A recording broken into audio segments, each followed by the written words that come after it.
Hace casi 50 años que el último ser humano pisó la superficie lunar. ¿Son realmente las limitaciones presupuestarias las que han impulsado esta decisión, o ha sido algo mucho más siniestro? Si hay que creer los relatos de algunos denunciantes, puede ser que haya algo en la Luna.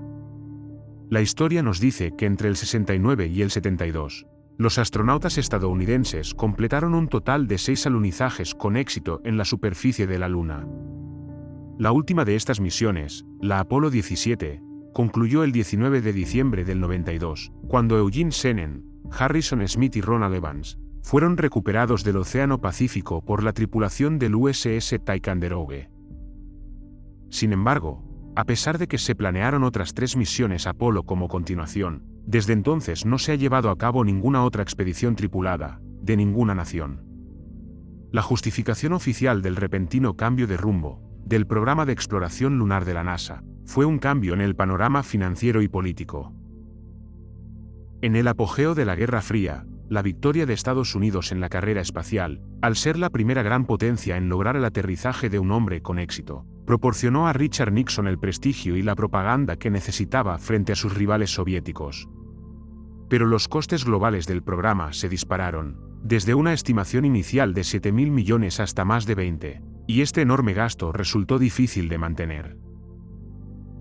La tecnología disponible en aquel momento solo permitía pasar unas horas en la superficie lunar en cada ocasión, y sin recursos naturales ni material científico significativo en los primeros viajes, a la NASA le resultó imposible conseguir la financiación necesaria para llevar a cabo lo que quedaba de su programa.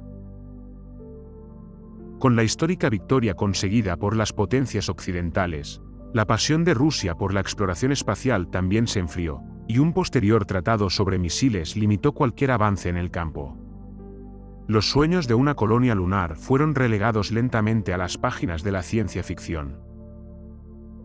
En las décadas siguientes, un flujo intermitente de sondas y robots de aterrizaje, de países como China y Estados Unidos, fueron enviados a diferentes regiones de nuestro cuerpo celeste más cercano. La mayoría de ellas han acabado estrellándose contra la superficie lunar, ya sea por fallos técnicos o tras cumplir su propósito. Y sin embargo, a pesar de todas estas expediciones, sabemos un poco más sobre la Luna que a principios de la década de 1970. A lo largo de los años que han pasado, desde la repentina conclusión del programa Apolo, hubo varios informes de que las tripulaciones implicadas se encontraron con algo más que roca y polvo. Han surgido historias de extrañas huellas, observadas en el suelo cerca de las zonas de aterrizaje, misteriosos objetos vistos flotando en el cielo, e imponentes estructuras alienígenas vislumbradas en la distancia.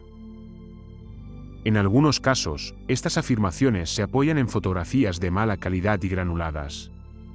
En otros, archivos de audio que han sido borrados o editados o que se ofrecen como prueba de una conspiración. Empero, en todas estas historias hay un hilo conductor. La Luna puede ser ya el hogar de los residentes existentes, habitantes que no aprecian las intrusiones no deseadas. En 2015, comenzó a circular por internet un artículo de un psicólogo británico, que había visto informes confidenciales que divulgaban que se habían producido más alunizajes desde el Apolo 17, y que detallaban exactamente lo que había ocurrido con ellos. Y aunque hay muchos aspectos de este supuesto testimonio que son imposibles de verificar, o cómodamente fáciles de desacreditar, hay elementos que, según los comentaristas, añaden credibilidad a historias similares que rodean los alunizajes oficiales de la NASA. La fuente anónima afirmaba que los astronautas del Apolo 17 no se habían alejado mucho de su lugar de aterrizaje, cuando se encontraron con los restos destrozados de otra nave de aterrizaje, además del propio vehículo gravemente dañado, con los cuerpos de varios cosmonautas, todos los cuales parecen ser de origen soviético. Pero no fue la inesperada aparición de este campo de escombros lo que más impactó a los astronautas. Más bien, todas las heridas y daños infligidos a las víctimas parecen haber sido causados por una agresión física de algún tipo, más que por cualquier forma de descompresión o impacto de colisión. Toda la nave espacial rusa había sido desgarrada y perforada repetidamente por una fuente desconocida. Las placas de vidrio de los cascos de los cosmonautas muertos estaban todas destrozadas de forma idéntica. La tripulación estadounidense regresó inmediatamente a su nave y solicitó permiso para despegar de nuevo, solo para que les dijeran que tenían que permanecer en tierra durante varias horas más debido a problemas técnicos. Durante este tiempo, enviaron transmisiones de radio cada vez más aterradoras, en las que afirmaban que podían ver figuras sombrías moviéndose en las colinas del exterior, acercándose gradualmente al módulo. Este psicólogo detalló que hubo una misión conjunta británica y rusa para volver al lugar del accidente en 1989, y que se le había pedido que ayudara a interrogar a la tripulación de esta expedición cuando volvieran a casa. El módulo de aterrizaje ruso llegó con éxito a las cercanías de la zona de aterrizaje del Apolo 17, en diciembre de 1990, pero la tripulación fue atacada por entidades desconocidas. Este ataque fue observado con incredulidad por sus controladores, desde el sitio de lanzamiento del COTS, antes de que se perdiera todo contacto con ellos. ¿Está la superficie de la Luna repleta de restos de alunizajes anteriores, cuya existencia ha sido ocultada por las naciones que los enviaron allí en secreto? Hay pruebas de que Rusia aún no ha revelado todo el alcance de sus esfuerzos en este sentido. Los registros del personal de los cosmonautas que participaron en el programa fueron supuestamente alterados para ocultar las muertes de los pilotos que participaron en las misiones fallidas. Y los entusiastas de la radioafición afirmaron haber monitoreado las transmisiones desesperadas de cosmonautas moribundos, cuyas naves funcionaron mal en órbita. Mientras orbitaban la Luna en mayo de 1969, los tripulantes del Apolo 10 informaron de que podían escuchar extraños ruidos que emanaban de la superficie. Este fenómeno consistía en un inquietante silbido, que los dos hombres describieron como música del espacio exterior. Sus controladores no supieron explicar lo que los astronautas estaban escuchando. Y solo en años posteriores se ha atribuido el incidente a la retroalimentación generada entre los transmisores VHF, situados en diferentes partes de su nave espacial. Otra extraña historia surgió tras la conclusión de la misión Apolo 15, en julio de 1971.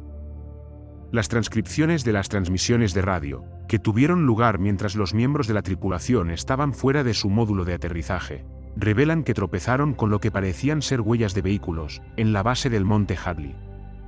Describieron estas impresiones como lineales, que iban de este a oeste, y de naturaleza totalmente uniforme. Sin embargo, uno de los rasgos más definitorios del Apolo 15 es que fue la primera expedición equipada con un rover lunar experimental.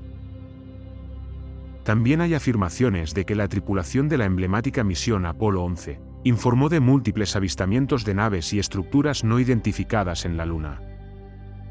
Eso es lo que más ha capturado la imaginación de los teóricos de la conspiración. El primero de estos encuentros se produjo a los 3 días de la misión, cuando el comandante Neil Armstrong pidió que le aclararan dónde estaba la tercera etapa del cohete Saturno V de la misión, en relación con la nave principal.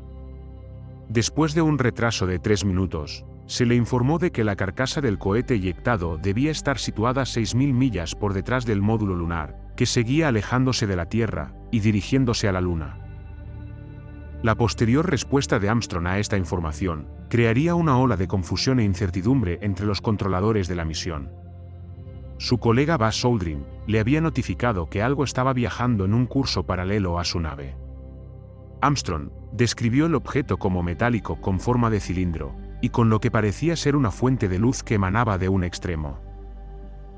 Después de perder de vista el misterioso objeto, volvió a pedir aclaraciones a la NASA, que le informó de que posiblemente se trataba de un trozo suelto de panel metálico, que podría haber salido despedido del propulsor principal. Y se cree que una conversación de radio aún más inquietante tuvo lugar entre Armstrong y el centro de control de Houston, en el momento después de su llegada a la Luna. Durante un periodo de 2 minutos, en el que aparentemente habían fallado las transmisiones entre la misión y sus controladores, se menciona que Armstrong había seguido transmitiendo en un canal de radio secundario, diseñado para controlar la salud y el bienestar de los astronautas. Aunque no fue escuchado por el público en general, se afirma que las transcripciones de este canal muestran que Armstrong informó que podía haber objetos metálicos en el borde de un cráter cercano. Describió edificios que descendían bajo la superficie lunar, y lo que parecían ser vehículos metálicos aparcados en fila fuera de estas construcciones. Aunque supuestamente tomó muchas fotos con su cámara montada en el pecho, estas imágenes nunca se han publicado. Cuando se le ordenó que se retirara al módulo de aterrizaje, se le preguntó si había conseguido desplegar el equipo científico que se le había encargado.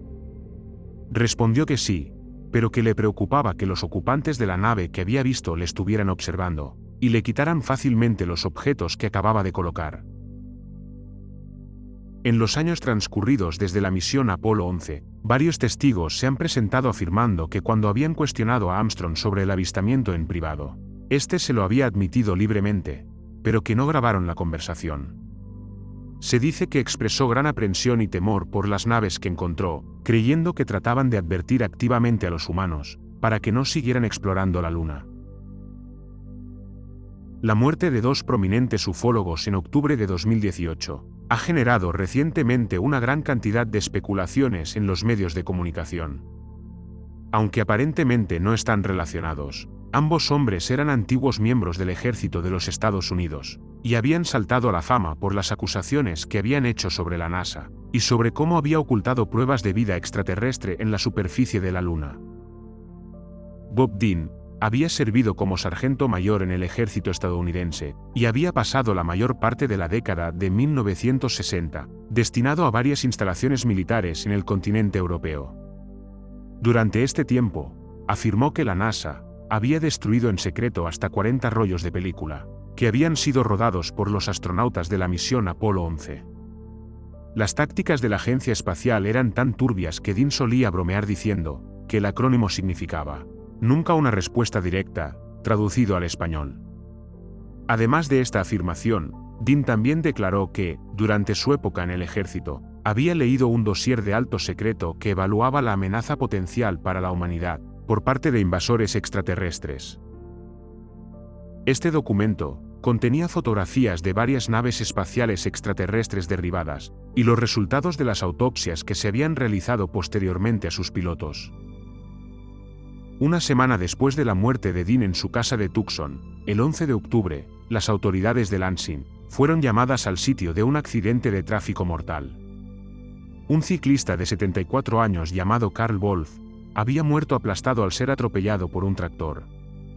No solo era Wolf un antiguo sargento de las Fuerzas Aéreas de los Estados Unidos, sino que también era un denunciante que afirmaba haber visto pruebas aterradoras, que demostraban que efectivamente había extraterrestres en la Luna.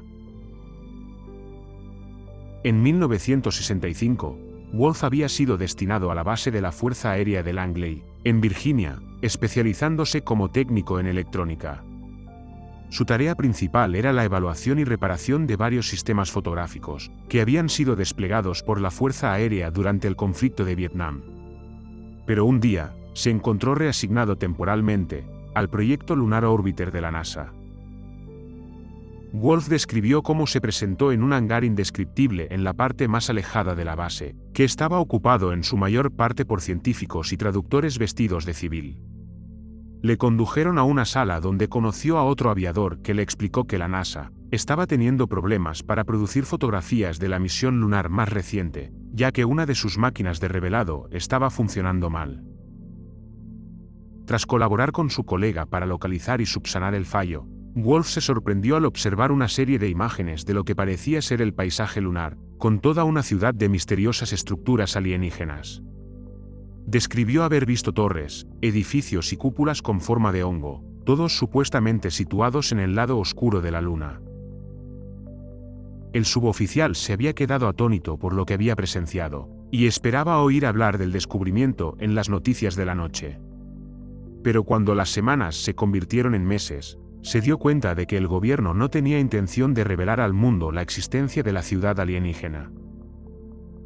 En 2001, junto con otros 20 exmilitares y oficiales de inteligencia, finalmente hizo pública su historia. Ciertamente muchas fotografías enviadas por las sondas en órbita alrededor de la Luna muestran algunas anomalías interesantes, con luces que aparecen en cráteres y la aparente representación de estructuras no naturales, algunas de las cuales tienen varios kilómetros de altura. También hay quienes afirman que la Luna podría no ser ni siquiera un satélite natural, al menos no en el sentido más convencional. Algunos comentaristas creen que la superficie de la Luna no es más que un caparazón para algo mucho más siniestro, como una estación espacial o una gigantesca nave espacial alienígena. La afirmación es similar a la de la teoría de la Tierra hueca, cuyos partidarios creen que existe una vasta red de túneles y cavernas bajo la superficie terrestre, que la humanidad desconoce. Como prueba de sus afirmaciones, los teóricos de la Luna hueca señalan los datos producidos por los sismómetros, que fueron dejados en la superficie de la Luna por cada una de las misiones Apolo. Entre 1972 y 1977, estos instrumentos registraron una serie de movimientos geológicos bajo el paisaje lunar, que variaban en escala e intensidad. Durante la misión Apolo 12, se tomó la decisión de estrellar deliberadamente la etapa de ascenso del módulo lunar de la tripulación en la superficie. Tras ello, las estaciones de control en la Tierra registraron una extraña reverberación, que se prolongó durante 1 hora. Aparentemente, la Luna sonó como una campana.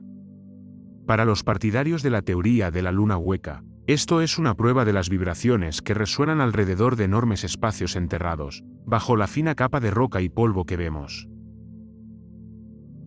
Al examinar las diversas historias que han surgido del programa Apolo, es ostensible que puede haber habido eventos y acontecimientos en la superficie de la Luna, que desafían la explicación convencional. En algunos de estos casos, la NASA ha proporcionado diversos grados de justificación. En otros, ya sea por acción o por inacción, han permitido que se destruyan pruebas que podrían haber ayudado a definir la verdad. En realidad, el estrés físico y mental producido durante las misiones lunares puede ser un factor y podría haber afectado a la psicología de los implicados. En el gran número de incidentes reportados, las experiencias de los astronautas pueden ser fácilmente atribuidas a ilusiones ópticas y al fracaso imprevisto del equipo o al material que estaban utilizando.